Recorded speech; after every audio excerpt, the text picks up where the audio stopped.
and welcome back to Opal&Mint. I am Ashley, and today I'm going to be taking you through part 2 of painting my parents' house. So if you missed part 1 of how I approached this painting, how I started the painting, I will link part 1 down below. I did this before Christmas, and it was our 24 Days of Opal&Mint series, so it's slightly Christmas themed, but this was a Christmas present for my parents, and I just got it done and delivered now. So it is now hanging in their house, and I will show you it hanging up in their house at the end. But I ended up getting sick. It took me a while to finish the painting, and then I sent it to Jerry's Artorama in Dallas to get it framed, and that takes a couple of weeks as well. So today I'm just going to walk you through the process of the second half, kind of refining and finishing the painting, as well as how I sealed it, how I determined the dimensions that I wanted the final painting to be, and I think I'm just going to voice over walk you through the footage of finishing up this painting, and then you can see it framed and in their house. And the frame ended up being so beautiful. It was definitely a pretty penny to get that style of frame custom done, but I am excited I actually haven't seen it in person in their house. She sent me a video, so I can include it in here. But let's go ahead and see the rest of this painting. All right, so first showing you just a quick little glimpse at part 1 in case you haven't seen it. Just a few clips of what the beginning process was like. And then we're going to get straight into part 2. So in part 1, I focused a lot on the house, got most of the details on the house done. The sky, the grass has one layer on it so far, but these rocks I kept putting off, and they are part of the reason that it took me so long to finish this painting. Is I was dreading them, and then also when I was painting them, it took me quite a while. So you're seeing the process right now of painting each individual rock. I start with wet on wet. So I wet each rock, and then I start adding in color so it kind of blends and doesn't have any harsh lines yet. So that first base layer of the rocks is a nice smooth blend between colors. I'm constantly referencing my photos since I am painting somebody's specific house and the way it looks. I'm trying to get the rocks as close as I can to what they look like. So varying up the colors there's some that have more oranges and reds, some that are more neutral, some that are lighter, some that are darker. So just going into each rock, and instead of focusing on the painting as a whole, I'm looking at each rock one at a time to try to I don't want to say minimize the stress, but when you focus on one small part, it makes it a little bit easier to not get overwhelmed. So you can see the phone at the bottom of the screen just a little bit. I'm zooming into each rock. So I'll let you watch this process of these rocks. And again, this took the most time, and also a lot of, I needed to leave the painting for a bit and come back to recalibrate my brain just a little bit. But yeah, just lots of back and forth on these. The colors that I'm using, I mentioned in the first part 1 of this, but I'm using a lot of Hematite Genuine from Daniel Smith. All these are Daniel Smith colors. But Hematite Genuine granulates a lot, so I'm using right there. And it looks really good for the texture of the stones. So I'm using that. Tiger's Eye Genuine, Transparent Red Oxide. I think Van Dyke Brown probably is in there.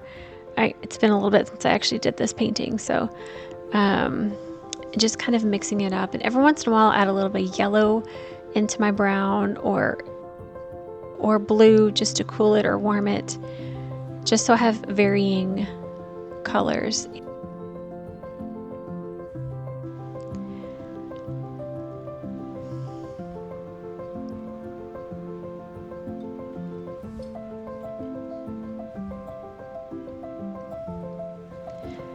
And again, I kept stopping and coming back. I didn't do this all in one sitting. So I have moved to my other desk and I just have an overhead light. So the lighting in this clip is awful, but I decided to go ahead and finish out those bushes. They were just like a big hole right there. So this color is Piemontite Genuine, and I think I mixed a little bit of a purple in it as well in areas, but the bushes were so much easier than I anticipated.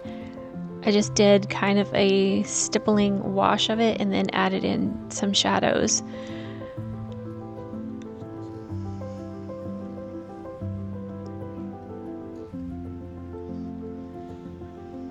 Same with like the rose bushes and the other little green bushes, just adding in very loose color, not doing individual flowers or leaves or anything. It's very, very loose in the bushes.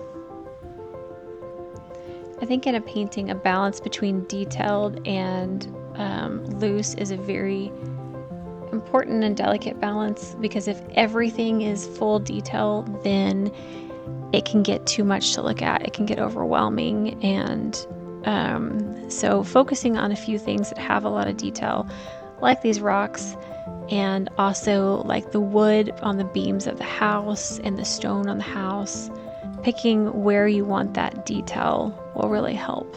So right here, I'm putting in my wash of that paint, and then I'm flicking. You can see I'm flicking the brush. I just have clean water on the brush, and I'm just spraying water basically on it to cause the paint to separate and give more texture in those rocks. I moved on to the patio furniture. This was the other thing that I was dreading. Again, this detail, I wanted it there because it's in the house, but I didn't want it super, super detailed. So I painted this as loosely as I could. So you can see that it's patio furniture, but it's not overly detailed. And it's so small that it would be hard to make it like super detailed anyways, but I kind of wanted it to be there, but not like stand out in the painting.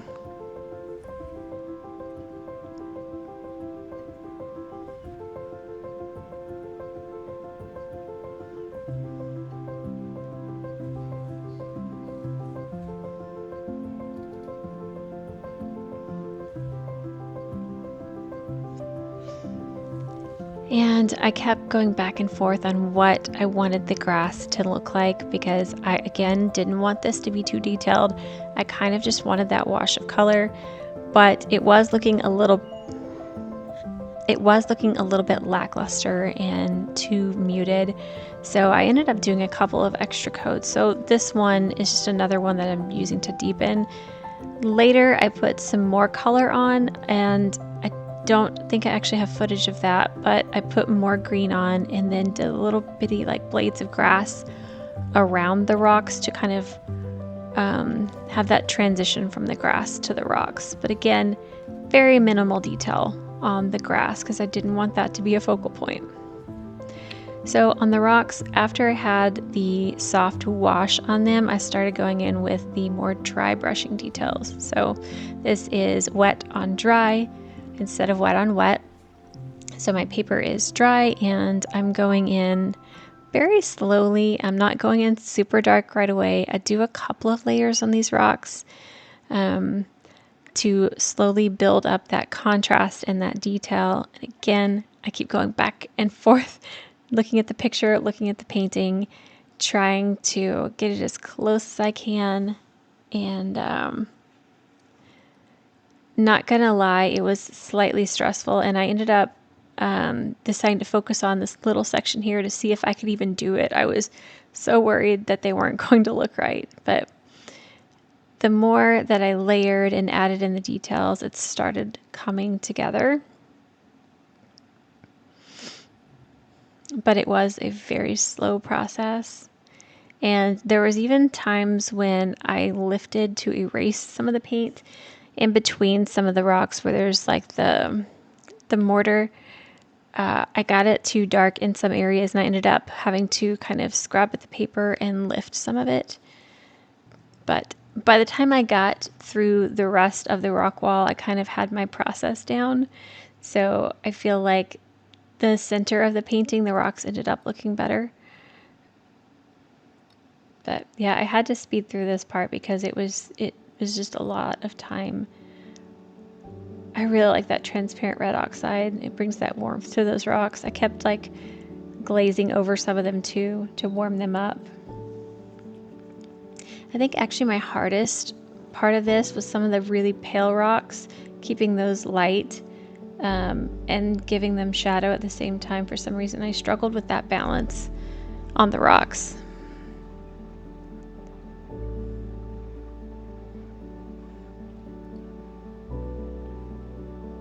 But really the key to the detail and pop of these rocks is that dry brushing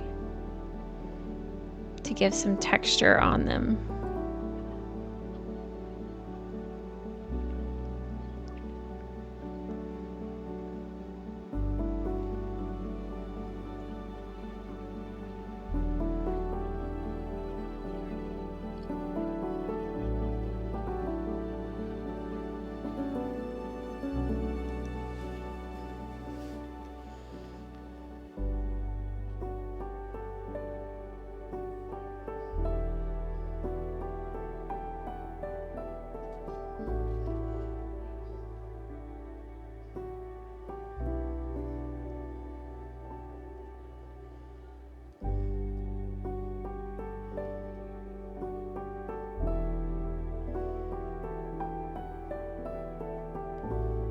But this is the point of the painting where I'm evaluating, looking at my values, looking to see what needs to be adjusted, and this shadow underneath felt like it needed to have a little bit more depth and to be a little bit cooler. So right now I'm wetting the paper because I wanted this wet on wet, nice, soft, flat wash, and I'm adding in just a little glaze of a deeper and cooler brown, all in that shadow underneath the awning.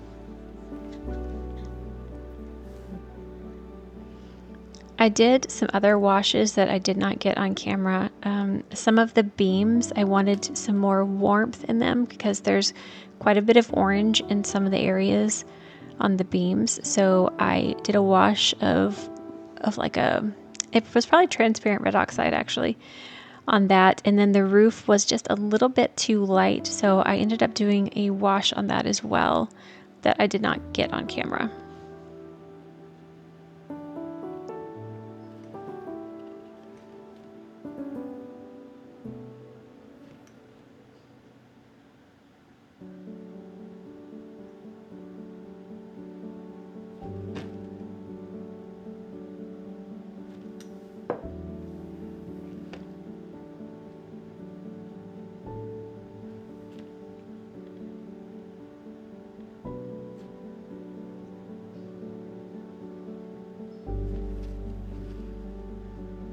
I am also currently using the black silver velvet size 8 brush.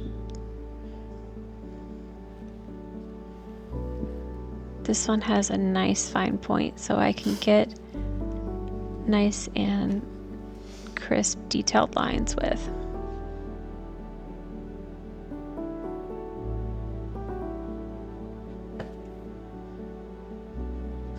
This one patch of the side of the house was slightly lighter than the rest, so I added another layer of that buff titanium.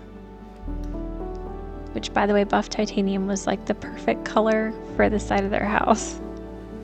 Adding in some more shadows just to make that ledge pop out a little bit more. So just taking a light wash of this, I don't even know what color, probably Soda Light Genuine or something, kind of a blue-gray.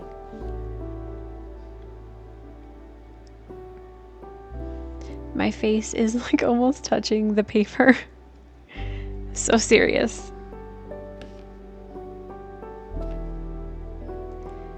And just a few more details under some of these rocks to help make them stand out a little bit more. I kept fussing with the rocks. I kept adding more details to them. At one point, I'm like, I have to stop. I do eventually stop. And there we go. I'm going to sign the paper. That means the painting is done and it's ready to be sealed. So this next part, I'm going to let you watch me sealing the painting. Get some little ASMR here because I love the door lens wax to seal it. Here's the finished painting, but it's so therapeutic to me to seal the painting, and I love the sound of the palette knife on the paper. So there's quite a bit of this. My son was loving to watch this. So this is the process of me sealing the painting.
Alright, and once the wax is applied and buffed into the paper, I then need to decide what dimensions I want this painting to be. I painted on a full sheet of Fabriano soft press paper. I like painting this way because I have space on the sides. I can, I don't know, I just like painting and then cutting the paper. So I am measuring here, trying to decide what the dimensions should be, getting the right ratio of sky and grass in there. And I think I ended up on 16 by 20 was what this final painting was. And instead of cutting the painting myself, I took it into Jerry's to have it framed anyways. So I marked on the paper where I wanted it to be, and then they actually matted and framed the painting, so having the extra paper around it was totally fine. So yeah, it ended up being 16 by 20. Went to Jerry's, got a beautiful like rustic wooden frame, and yeah, that was the process of painting it. I'm gonna, side note, if you are taking a while to paint this and it's sitting out, it will gather dust. Make sure you get the dust off before you put the wax seal on. There's a few specks of dust in the wax seal and it hasn't set yet, so I was brushing it off with that stiff brush. But yeah, I've learned that if you are taking a while on a painting, you can get dust on it, and you need to dust it off before you seal it. So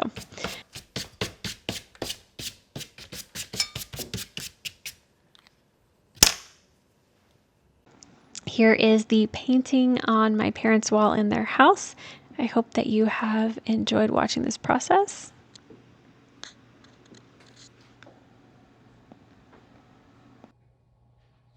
All right, guys, so that is going to wrap up this video. I hope that you enjoyed seeing this process. If you want to see any other specific painting videos, let me know. I've got some pet portraits coming up. I do house portraits as well. Anything, any questions you have about this process, let me know in the comments below and I will answer everything that I possibly can. But that is it for this one today. If you did enjoy this, please give it a thumbs up. And if you haven't already and you want to see our future videos, hit that subscribe button down below and we will see you guys next time. Bye.